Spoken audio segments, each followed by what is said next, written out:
This is The Big Conversation on The Breakfast Show here on KBC English Service. We are definitely about to get into conversation about how the week has been, and joining us always to recap this when it comes to matters legal and governance, we're all joined by our two favorite advocates from the High Court. First up, George Keithy. How are you? I am all right. Also joining us, Advocate of the High Court, Emily Muriguh. How are you? How are you?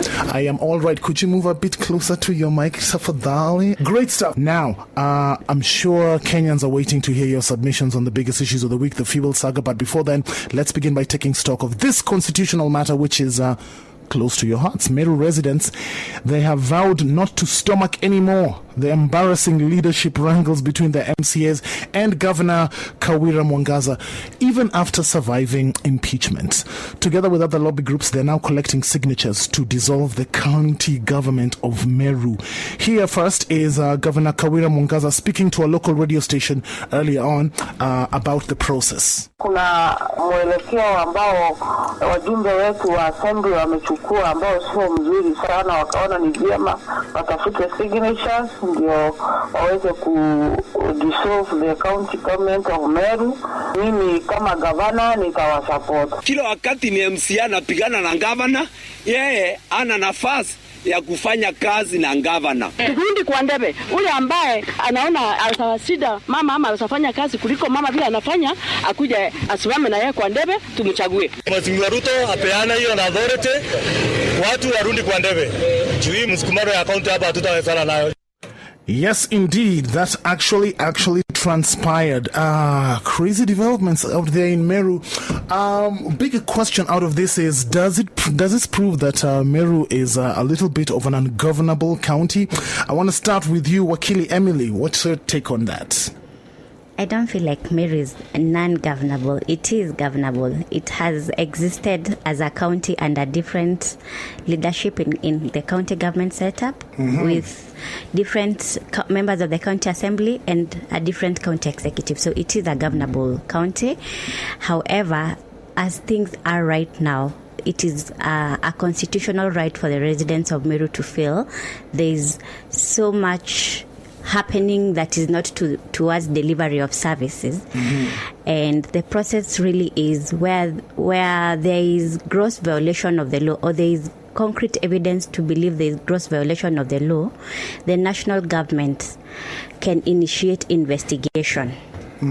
Once it initiates investigation and there is substantiated evidence to the same, it issues a notice to the county government. This notice should describe the allegations. It should give the time frame through which the county government should respond to these concerns by the national government. So if the county government does not respond to these concerns within the timeline, then the national government proceeds to suspend the county government and put in place a caretaker committee or a management team to handle matters of the county government on an interim basis. So while the caretaker committee takes place or is handling the governance issues of the county, investigations happen, or the legal process will take place. There will be a resolution as to whether the county government will be reinstated or it will be revoked. That's an Article 192 of the Constitution. Yeah. Indeed. In that clip that we just heard, there was the residents were pleading for the president to intervene and help them approve the process. Wakili Keithy, is there any circumstance under law which the president can further process? Well, let me first delve into the law. Okay. There's nothing called dissolution of county government. It's actually suspension. Okay. Then after suspension, then there's revocation. Right. But the county, what is suspended and revoked, which, I mean, in ordinary parlance we can call it dissolution, the sum total of it, is the government itself. The entity remains. Okay. Because it's a corporate body. It exists like a government and an entity that has assets It has sued. Probably it has been sued. It's an ongoing concern, right? So it doesn't stop existing as an entity. So Meru County continues to exist, and in fact, Meru County government, in its establishment, with all its assets and the goings on there, both assets, liabilities, and everything continues. And the employees continue to be employees of the county government of Meru. So that continues. The politicians are the ones who suffer the so-called dissolution in the context in which you've put it, which means those that are elected. So the ones affected will be county government elected membership, which is governor and his deputy, and then the county assembly. Those two categories, because a county is run in twofold. There's the executive and of course the county assembly. So that's what is affected. Number two, and notably, is that it is not the signatures that dissolve or suspend. It is an initiative that has to involve the president himself, meaning national government. So it is the national government that has two reasons in the constitution. One, in terms of war, in terms of an emergency, not even war, an emergency, for whatever circumstances as will prevail. But number two, and most importantly, is an exceptional circumstances, which would include a situation where you can't govern on account of the stalemate, and therefore service delivery is completely broken. If it was a marriage, in divorce, we would say irretrievably broken. Meaning you can't see eye to eye in the bedroom or something. I don't know whether we are in Meru. People can see eye to eye in that context. But I believe there is politics and governance. Those two go hand in hand. Remember that we elect those that govern us through politics. So there is no appointment as a CEO. You go to an interview and you have a degree in finance and this and this. No. It's an election that, however you package yourself, if you're good, if you're appealing, if you can play a guitar, then, or you are a spouse, then you get elected. So then when you are in, we go through the governance. So there's a fusion between politics and the executive mandate, which is the governance element. Now, what are the reasons that the president will look into? They're not prescribed in the constitution as particularized, like you look at this and this and this and this. So there's an element of discretion there. But a situation where there's none, governance is impossible. But I do know that obviously, even if we had that, it will be tested in so many times, including in the courts. Now, what is dissolution in the context in which you put it, which is suspension and then revocation?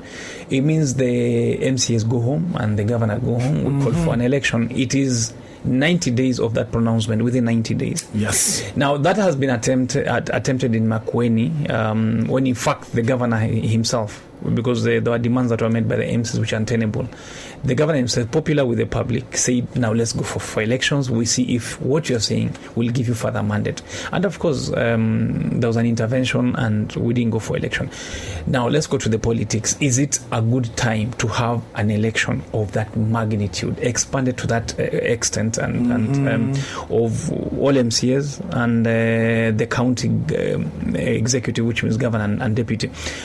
I think from the budgetary constraints we have, looking again at the flip side and the contextual issue of how the crisis in IBC right now, I don't think we have 90 days of entertaining an election, because now, whether we like it or not, we have to have that election within those 90 days. Already we have a problem with those that are members of parliament and other elective offices, which cannot be. We can't have those by-elections on account of how IBC is constituted. So I don't think, even if we make that attempt, it will, looking at everything holistically, is going to make sense for us to want to have an election, one, from budgetary constraints, and number two, from the fact that we have not constituted IBC where we are because of the politics. So back to back, I don't think the government, a national government, which has the mandate to probably excite that will be election within the context and 90 days, would want that type of effect. right? So yes, we can have the politics of a threat of dissolution or of, and suspension towards election of Meru county government elected officials, but I don't think that we have that luxury as we speak in the context. I like that you mentioned that bit. Our production team actually went out to ask Kenyans what they think about this whole situation. If there was indeed a need to go back to the polls, and given the current situation with IEBC, and this is the report that they brought back. I'm Joyce Gatweri, and I think the Meru County government should be dissolved, because I don't think there is any given time that the two parties will get into terms, and this will cause delay to services to the people of Meru. My name is Calvin Irikwinit. I think they should dissolve the Meru government to create a square battleground for everyone, because it will bring the light to the public podium to know who is doing right, who is not doing it right. My name is Yvonne Danu. I feel like they should all go to the ballot box. It's no so far that they should impeach Kawira alone. My name is Oteba Humphrey. For me, I think it's okay, because one of the MC was quoted saying that they didn't have enough time to do their work. I'm Carlos Otieno. The county government of Meru should be dissolved. They go back to the ballot so that the MCs who can work with the government to be elected. That report brought to you courtesy of Kennedy and Kelvin Musembi from our production department. What do you make of those reactions when you hear them? Emily, what say you to that? My take is Kenyans, especially the members of the county, the citizens in Meru County are tired of the internal war in the county government between the county executive and the county assembly, and out of it, they are calling for the dissolution of the dissolution of the county. And I agree with my colleague. Yes, it's not the time to dissolve the county. However, it is also a call for the leadership of the county to put the house in order, to put their differences aside and focus on delivery of services to the common mwananchi. Yeah. How do you feel about because you had mentioned that Keithy, you had mentioned that definitely this is definitely not the time for it. Money wise, we don't have the money for it. There are lots of other things that need to be pertained to. However, could there be an alternative to the whole dissolution matter? Because I mean, for a year now, or over a year now, that I can assume that a lot of the services over there in Meru have been paralyzed just because of the interest of a few individuals. So, what could be the alternative to fixing this? The political relevance of Meru, I think, has not been spotlighted enough. The other day, there was a bit of that in Kiambu, and there was a rush. Especially, I think the executive donated its deputy president to go for an intervention. I think after that intervention, there's a bit of a lull of the decibels, the political decibels there. I think that the executive has not done much from an interventionist point of view for purposes of ameliorating and putting a context like that of Kiambu. The president has done, at least overtly, very little for purposes of his intervention and putting his leadership reigning over this leadership. Besides that, he got many votes there. He has the majority from his party. So it is his party that ought to bring leadership and reign on the same. So I do think that if the president takes cue and intervenes, it's something that would probably take 2 or 3 hours at State House. Putting them in that tent and putting his word across and tell them mambo ni matatu, you disappear or you follow, then they'll follow suit. Whatever words, exactly. He's a good spokesperson in terms of either threats or wisdom. So I do think that the president ought to be called upon to provide leadership in this. Besides, he is the one under the Constitution, Article 1 and 2, that has the mandate to, again, provide leadership, including finding the reasons for that dissolution. So we are not yet there yet. We are far from even getting there. I think the president, if called upon, or in his wisdom, if he finds it fit to intervene, it is something that can be rested. And again, we can't have this by-election as Kenyans, even whether we already are crying foul of food prices and petroleum, so much and subsidies and the debate on all that. We haven't brought it down. We still have a profound debate on the use of money and where we should take it. Then we take billions, because it won't be millions, to Meru again to participate in dissolution and putting a new government. I don't think we need that. So what we're saying is, yes, it is a remedy available to the electorates, a remedy available where you can send home packing a very desperate situation for a county government. We put it ourselves there as Kenyans, so it is a fallback. But the threat ought to be existential, to the extent that if then it persists beyond that, then that becomes an option. I don't think, and I speak from a point that I have myself stood for an elective position. The threat of going back to the ballot is, one, losing that position, because it becomes a 50%, in fact, probably a higher percent position for an incumbent in the circumstances to lose that position. The MCAs are the ones who are more threatened. And number two is the threat. The governor seems to have her place in order. So the executive incumbency becomes an advantage to any other circumstances, especially where the party dominance right now, within the context of control of the political environment in Kenya, is still UDA. I don't think there's another party right now, as Meru would refer, that would then be, away from UDA. So if she's played her politics well, I think she has an advantage. Point is that it is not even politically in the circumstances. For those politicians, it is probably the best moment to even make those proposals. Threats are good because you pump fear into the heart of your enemy. True. But then, only to the extent of what boundaries can be. So the sum total is we will not even have that dissolution in Meru, not foreseeable at all. Within the law and the existing constitutional circumstances, we can't. And even the politicians themselves, looking at them as themselves, they are not for it. But they will, of course, speak and flap in the air as much as possible, because politics even includes that. Indeed. Finally, as late as yesterday, a petition by 22 Meru residents to remove 7 of the 9 executive committee members was discussed by the MCAs.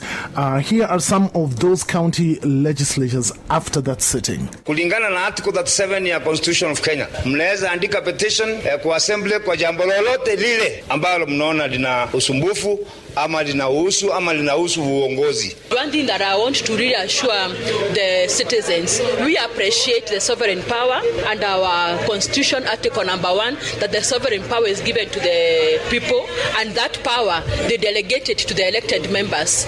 And because of that, we shall take that power that they have delegated to us with a lot of humility. We shall look into their petition and be able to expedite our mandate as per the Constitution.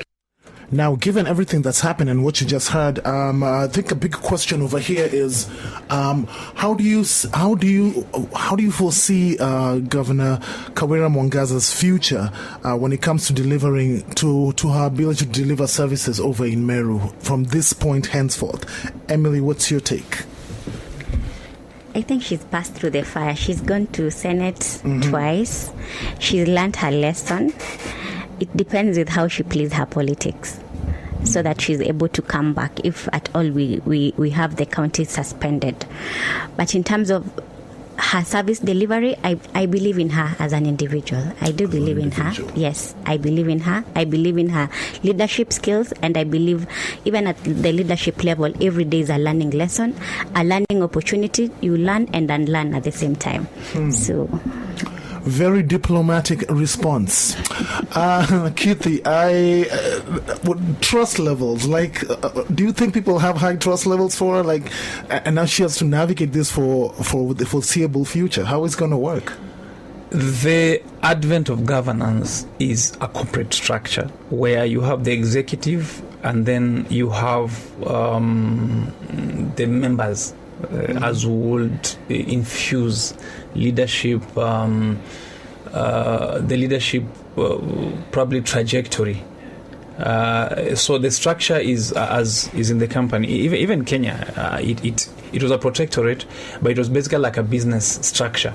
And therefore governments have been structured that to the executive and then the board members, which is of course the president and the cabinet. Then there are those people that of course represent those that would consume the services and service delivery of the executive, and those that represent them will be the county, the MCAs. Yeah. Now, so what is then government? Government at that level, at the county level, constitutes the executive and the legislature, the legislative arm, which is the county assembly. So what is leadership in that context? It is then managing the executive as well as the county assembly. So for me, service delivery in terms of the roads, water, all management is one arm. The other one is managing the people themselves. Those people. Yes. And I think she's performing poorly in that context, because you have to manage human beings as a leader. If every time you can bring skyscrapers in Kenya and still oppress people, all right? You can do the best, but still people are feeling, This is true. Yes. So there's a social, an economic element, a social element, a political element, all manner of societal edifices get infused into one package as a leader.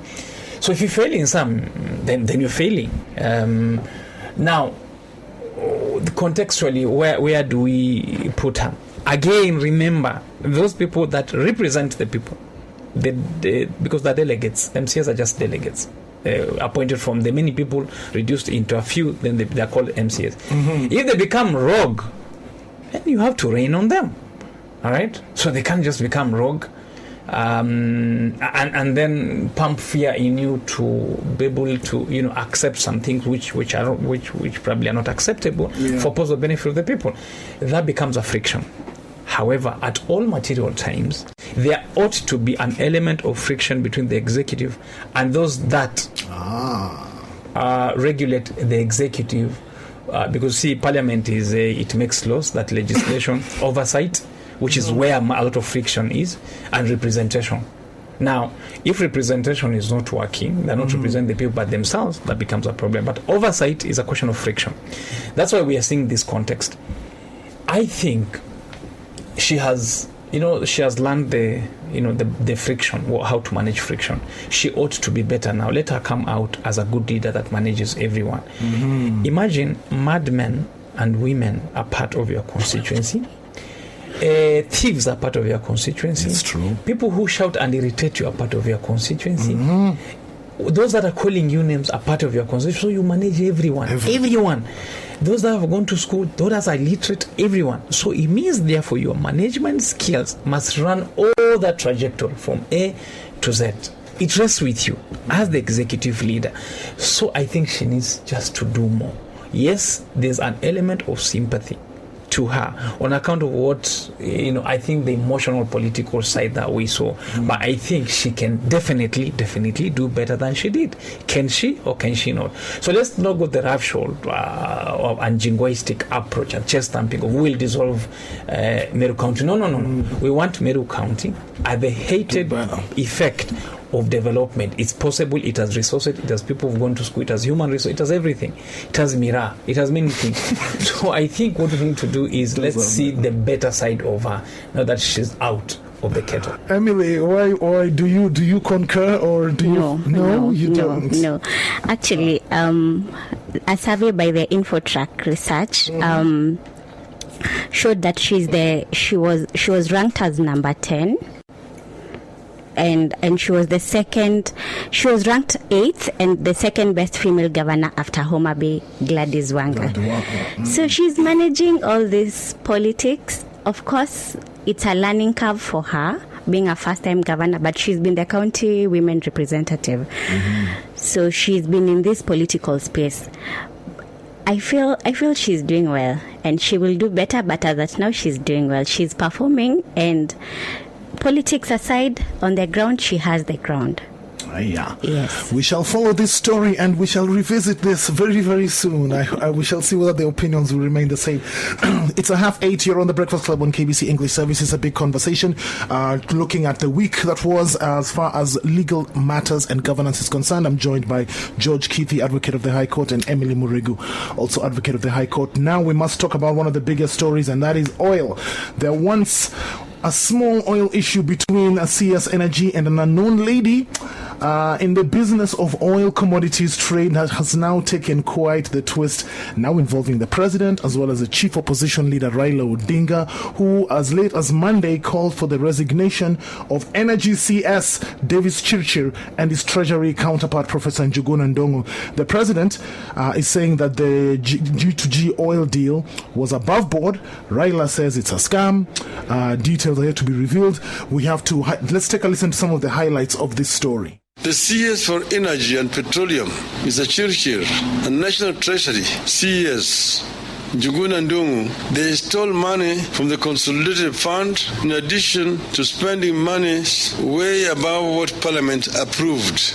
They must not only resign, they must also be prosecuted. I can confirm to the country that the G2G engagement with our international oil companies is above board, is transparent, is innovative, and it has made the biggest difference in our country. If that is the case, why has the exchange rate not improved? How come it has not lowered the cost of oil? I want to assure them that the fishing they are doing for a scandal in this administration, they are not about to succeed. They can speculate, imagine, dream about a scam. That is how far they can go.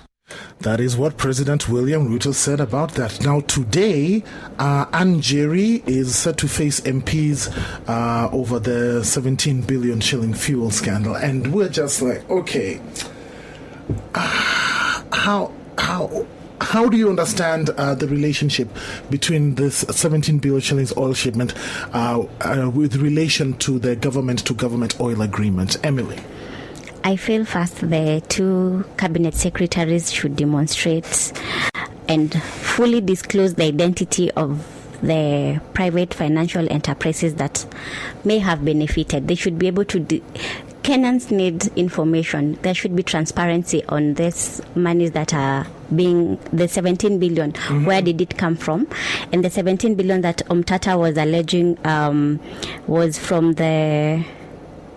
His allegations was these monies are from government that was stolen in the month of June 2023. Yeah.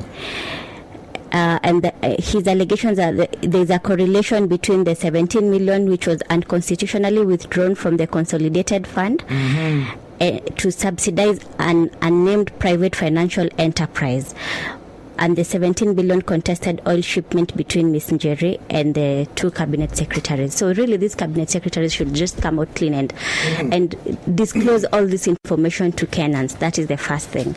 However, as at now, where the lady Ann Njeri is appearing before Parliament, she has an opportunity for a fair hearing. In as much as the matter is in court, courts have always taken the stand where the National Assembly calls for a person to conduct these investigations, they first allow the National Assembly or the Parliament to handle the matter. This is in observing independence of institution and separation of powers. So in regard to the response by the president, where he explains that the government-to-government deal, which for me it's not a government-to-government deal. I feel it's between the Ministry of Energy in Kenya and oil companies in the UAE. That does not constitute a government-to-government deal. His statement is it was in order to increase the timelines. Oil is paid in a month's time. They increased the timeline for repayment into 6 months. and guaranteed dollar availability. That part for guaranteeing dollar availability with our economic status is what we are out to look out for, so that we get to see really, will these dollars be available as at then? If then, where are they coming from? But in terms of in terms of what the former Prime Minister alleges, that there has not been reduction in fuel price, hence there is a scheme. True to it, prices of oil are determined by the international prices, the forex rates change, and the taxes. We need to look at the taxation level of oil in Kenya. That is where we need, as a government, that is where we maybe should focus on in order to increase or to reduce the cost of fuel in Kenya. I don't know why we are running away from that conversation. That is a conversation that should be ongoing, because that is what directly affects common wananchi.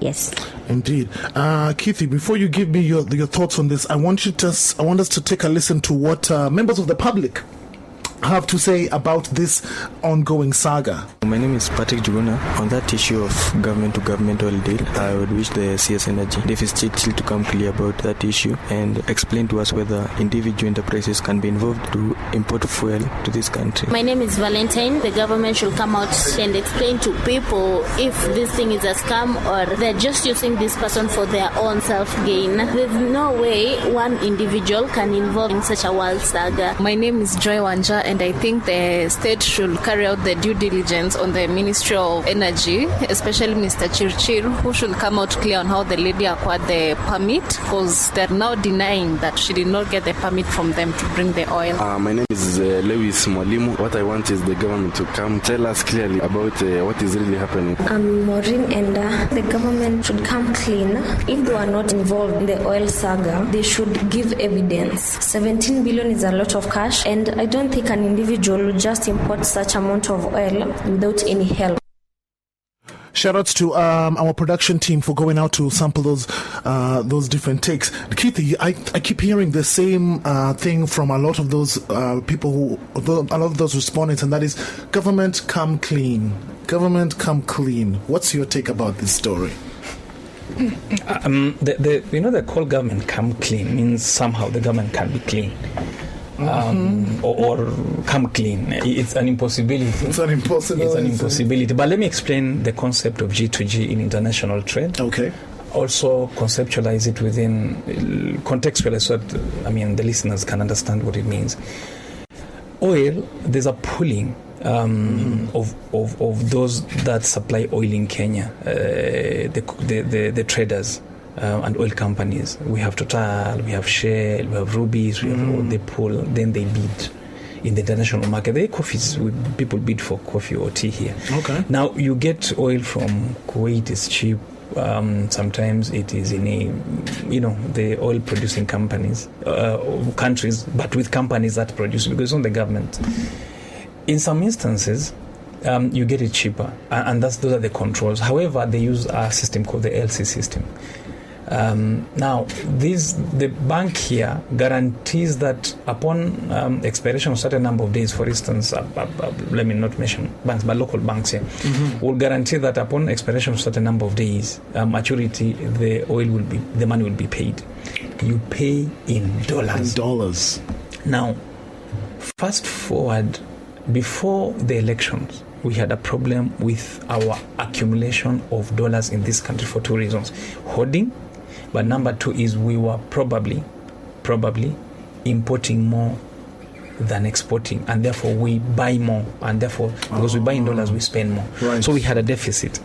So what the government did when it came in, of course, looking at the issue of subsidies and all that, with that, all that confusion of that regulatory environment, and probably to herald a new chapter, they talked to an oil-producing country to supply directly to Kenya, and then now Kenya, as a government, would release it in terms of the batches or quantities to the oil companies. Yeah, the same thing, bidding in a pool, but it's the government now doing it.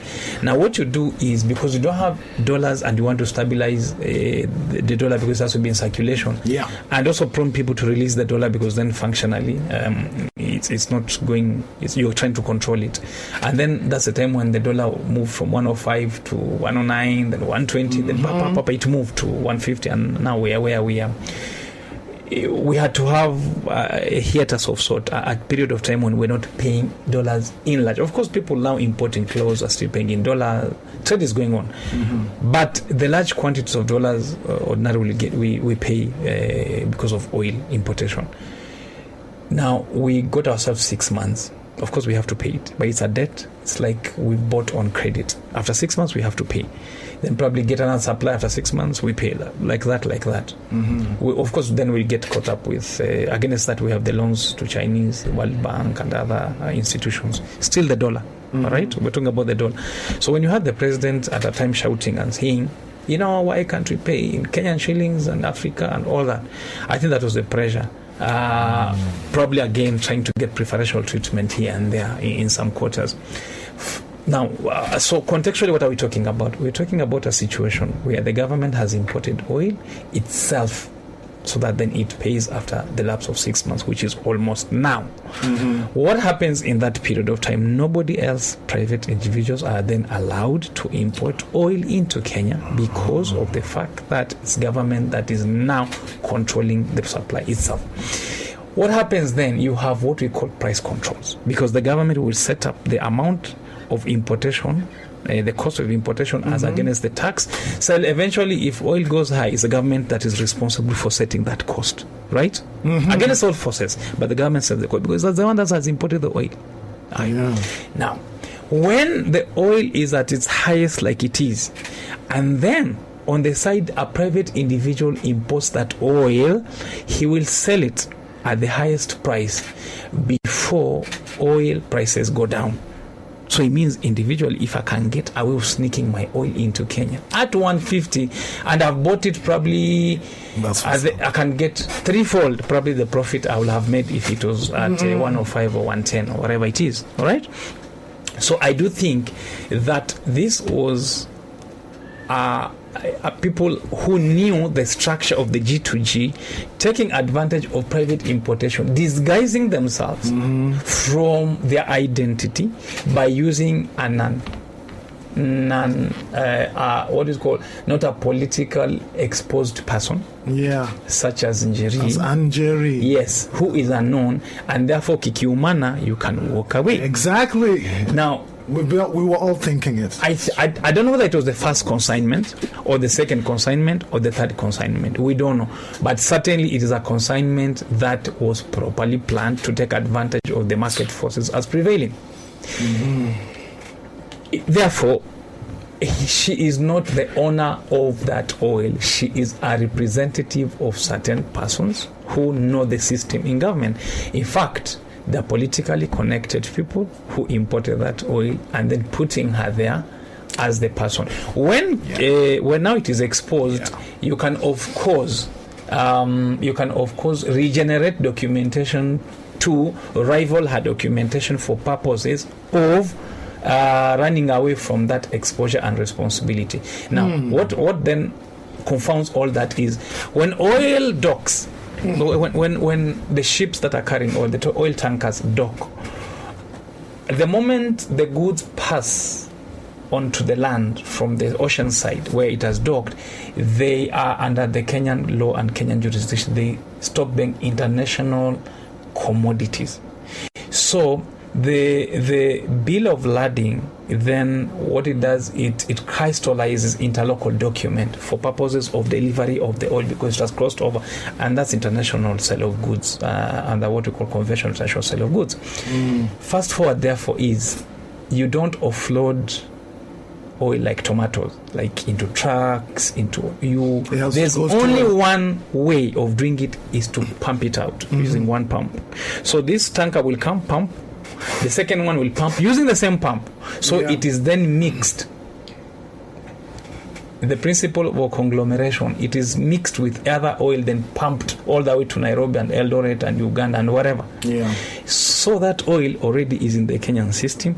In fact, we could have consumed it. How was it allowed there if it was a contraband or it was illegal or it was not even allowed, it was not licensed? It means, therefore, that either somehow it has the blessings and people knew. So ultimately, we are consuming. I think it's business. People just took advantage of that situation. It's business. Is it a scandal? I don't think it's a scandal. It is just like maize that has been brought from Argentina or Mexico or wherever that has been brought to this country, and we call it dumping. So I think it is one of those things that should be regulated. Shall we see the light of the day on this? I think powerful people are involved. So unless there's political goodwill on the same. But the fact that already there's a defense from official government communication, as we've had, I don't think we're headed anywhere. Yes, we can call scandal and continue calling it, but I think it's already a protected crime situation. A lot of people had a lot to say about it. This was what Raila Odinga had to say about this whole matter. National Oil Corporation is completely left out. How does Churchill explain the exclusion of this corporation in favor of private shady firms? Indeed, like there are a lot of people. Some people are feeling that it's a scam. Others are very ambivalent to it. And let me ask you this, Emily.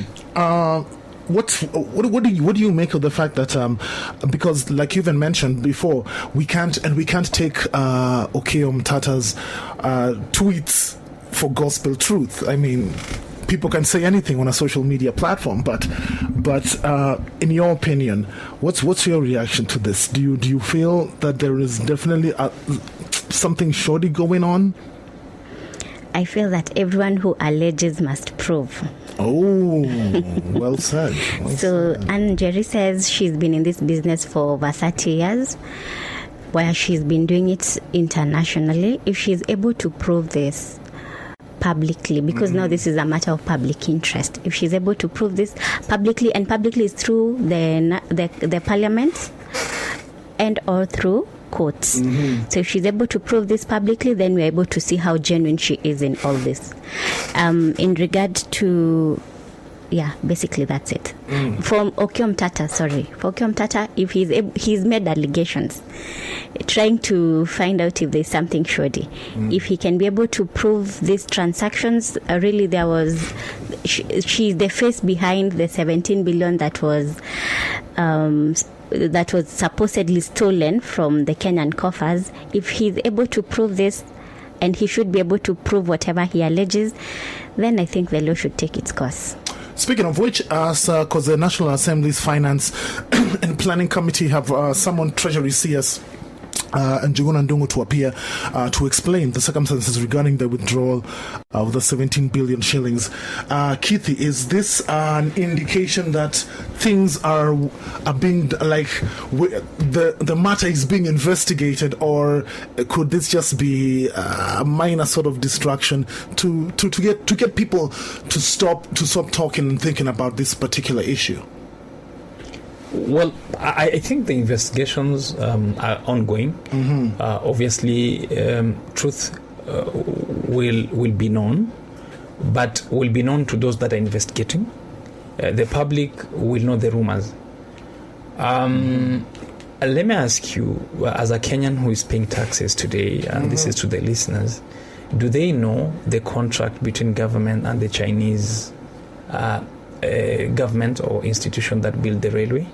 The SGR, if it was ever made public. It wasn't. It was not. Parliament has probed onto that.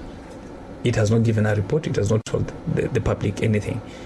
So we thrive on rumors, but we continue to pay for purposes of funding that construction, which has not been disclosed. People went to court, and up to today, notwithstanding the pressure, even orders from court, there is no disclosure of that contract up to today.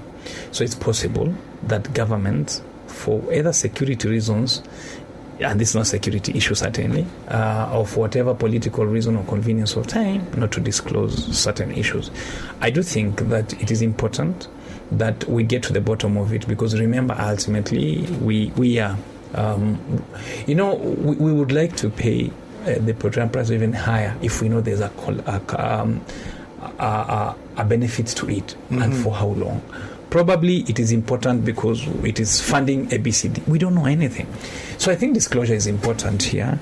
I have a feeling that a thought, not even a feeling, because I don't have to feel anything about that, but just a thought that if there's shadiness, it is going to be covered. But if it was a normal business transaction, then it will come out.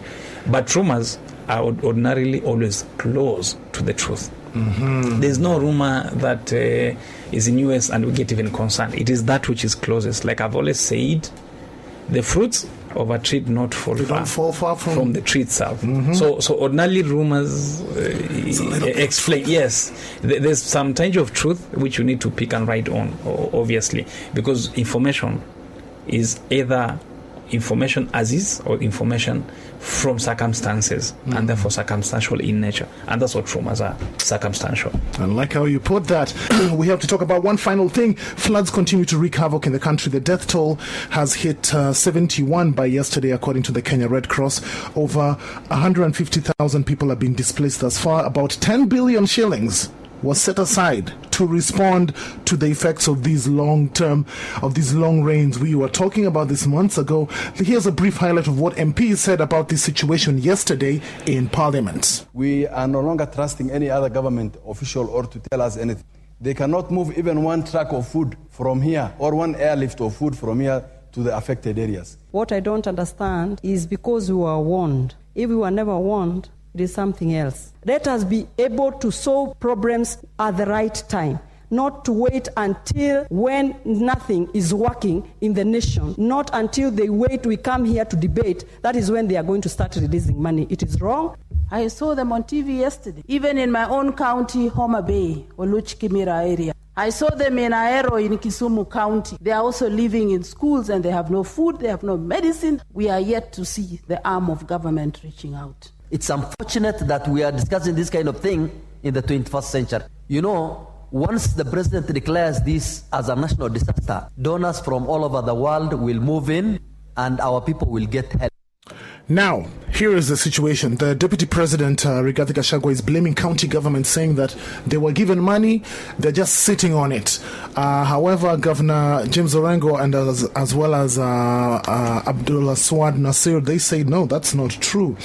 But now here's the deal. Someone else suggests that it should be declared a national disaster. On a scale of 1 to 10, what do you rate the government's preparedness of El Nino of El Nino? Because at one point you were told it's not coming. It's just a long rains. What do you say to that, Emily? The state of preparedness by the national government and the county governments on a scale of 1 to 10, I would even ask for a negative. A negative? Ouch. Because but then they vary. Like Nairobi County, we need to appreciate Governor Sakaja for one simple act, unclogging the drainages. Really, it has helped in terms of the floodings that are a usual thing in Nairobi. So it depends with the different counties, but really our level of preparedness since devolution should be at a better place. Since devolution started, that is from 2011. How about the response? The response rate is also on the negative. First, using examples where we have helicopters that are going to help victims in the flooded areas collapsing. Right. It's sad. It really is sad. And also in regards to response is it's even for us Kenyans. You can't sit there in a lowland area and not expect rain and not expect flood and just sit there because it's your house, because it's your home. Let's live. When you see it coming, please just go. You will come back so that you're able to come back alive. Actually, I think that's what we should tell Kenyans, to sensitize them so that you don't have to sit there. You lose your children there. You get even diseases, the communicable diseases, cholera, etc. from there. Even we as individuals, we need to join in this, but there needs to be proper planning for both structural and non-structural ways of managing floods, like using dikes, reservoirs. We really need proper planning between national and county government. And we also need to remember the functions that were to be decentralized. Water function. The national government should not hold on to it as is right now, while the constitution provides it's a function that should be devolved to the counties so that it can help even with the management of water, sanitization, and now issues of flooding where need be. I like it. Yeah. Keithy, do you think floods should they declare this a national? No, it's not a national disaster. Okay. It's not. Okay. We can't emotionalize this issue. I think it's an issue of management. Mm-hmm. Look, there's always a fund for disaster, a disaster fund, disaster department in all counties and also in national government. But I think it is the drama. The drama. Yeah. The drama involved, because there was a prediction, not just in Kenya, but world over, of a regional outpouring of rain at a certain period of time. If you watch Al Jazeera, you watch CNN, all these international channels, you will see that prediction was always there, and they always say it. And by they are never wrong. Now, ours picked the queue and started advancing arguments or El Nino or heavy rains that otherwise would challenge the infrastructure available. And we had even a national debate and somehow a reorganization or reorientation of our funding system and putting an emergency fund. Then later, the El Nino, for some reason, just to test the waters, delayed. Okay? When they delayed, we became comfortable and said no. And that was a public national pronouncement that there is no El Nino. We were wrong. Right. But they were not wrong, they were right. So they were wrong to say they were wrong. So eventually the rains are here, not in the normal, but in the abnormal. And therefore, that's either El Nino or the abnormal rains, because nobody now is saying it's El Nino per se in terms of official pronouncement. Yeah. But somehow we're headed there. Now, what is preparedness in Kenya? Until there's disaster, nobody prepares for anything here. True. Now, look, in US, there are those cyclones and typhoons and all that. They always kill people. In Texas, in wherever, because of bad weather and global warming and whatever reasons that they give, they always kill people. But they would have killed more people if there was they don't put a mechanism of preparedness as they do. Somehow there'll always be those disasters. I mean, we can't control Mother Nature here. But all we said is there was a prediction. In fact, an accurate prediction. Even the times are still the same times that were predicted. What we did is, I don't know where the fund went, because somehow there are no funds anymore. Those funds that were set aside are no longer there. 10 billion. Yes, it's no longer there, so we have to look for the money again. But number two, and most important, is we are the beginning of that disaster. If you're calling it now a national disaster so that we get external funding, we are still at the beginning. It's not even started beating us as it should. So it's going to get to us. I think what we should do is we should have an infrastructure that deals with these national disasters. Sometimes I have seen even the military gets involved in this disaster fund management, and it does a better job because of how patriotic they are. I think, and I plead that as a way forward is we need to get serious, because it costs life and it costs even more resources to be unprepared than to prepare. Absolutely. Well said. George Keithy, advocate of the High Court. Emily Muriguh, also advocate of the High Court. Thank you so much, guys, for coming in. Stay dry, stay safe, and we shall catch up again next week when we do this again. This is The Big Conversation on The Breakfast Show here on KBC English Service. English Service. English Service. English Service. English Service. English Service.